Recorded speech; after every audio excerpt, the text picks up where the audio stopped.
and Kenneth Okonkwo has said that, look, 2023 is gone. But in 2027, Atiku, Tinubu, Peter Obi should step aside.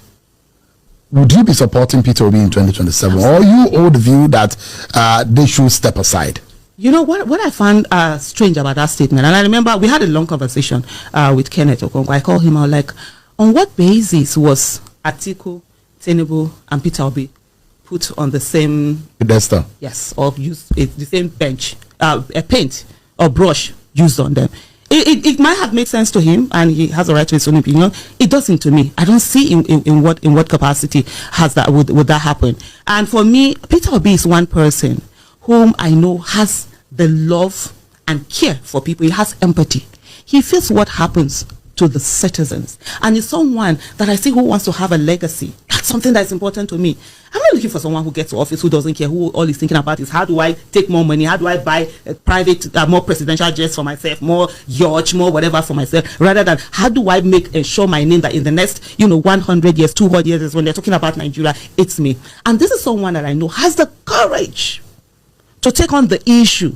Some people think that courage is by, when you just come out and talk and you can say this. No, it's by putting yourself down there and saying those things that people are afraid to talk about. We know about oil theft. It's still going on in Nigeria.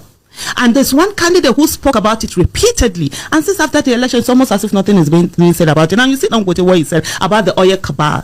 This is someone who has the courage to stand and dare and go for it. You see what he has said about the oil cabal that we have and what they're currently doing. You see a situation whereby Atompolo has even accused the Navy of being the one to connive with those who are stealing our oil. And nothing. And right now as we are here, nobody is saying anything about that. Come back to courage. When you talk about courage and say that whether Peter Obi has done this in Anambra, say yes, he did.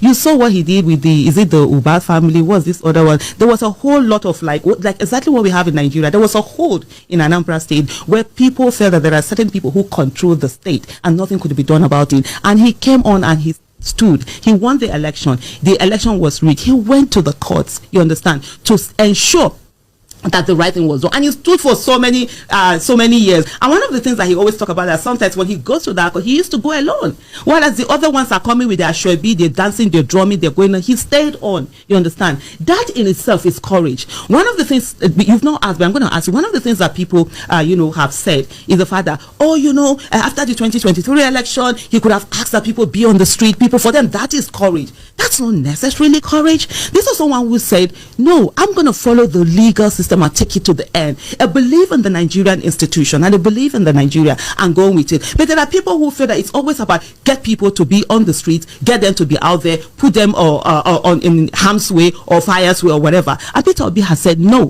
he is not going to do that. And I'll give you just a bit of an insight into what we're doing our campaign. During that whole campaign, there was a time when I think you saw P Square. Mm-hmm. They supported Peter Obi openly. They didn't deny, they didn't hide it. And they were supposed to perform at a particular level. It took a lot. I remember I spent over 8 hours with lots of messages, giving him 1, 2, 3, I think about 9 or whatever reasons why they should be on it. And his fear was that he didn't want them to be, what's the word that is used now, to be victimized. Because he knows how the system works. There are a lot of people who want to support. Nigerians have been coward to the extent you come out and support and then you become a victim. That's the kind of person that he is. Let me start from the first thing that Aisha Yesufu said, which is the fact that Peter Obi has empathy. I normally judge anybody that had held public office on the basis of the office that he held. Peter Obi has always demonstrated empathy, even when he was the governor.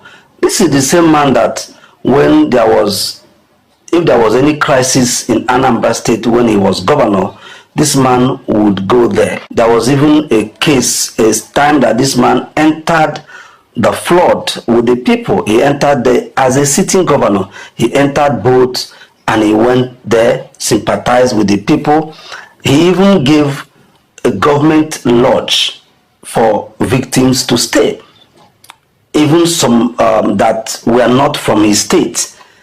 They came to Anambra, some of them from Kogi came to Anambra, and this man gave them food, gave them lodging, and he said to them that he would actually help them to go back to their states. So this is a man that has proven in all his public office that he has empathy. He was the one that cleared all the pension arrears, and the story of how that happened, he kept saying the story. So for empathy, this man actually has it. So it's not about that he's campaigning. Look at his life as the governor of Anambra State. He showed empathy seriously as the governor of Anambra State. So he actually has empathy. Now, he also says that Obi wants to leave a legacy, and that is something that this man actually wants. Just as he did in Anambra State, he came, he took up education, he took up health, and then everybody knows once we are talking about education in Nigeria, Peter Obi becomes a model. In fact, you have what is called the Peter Obi model, that even the World Bank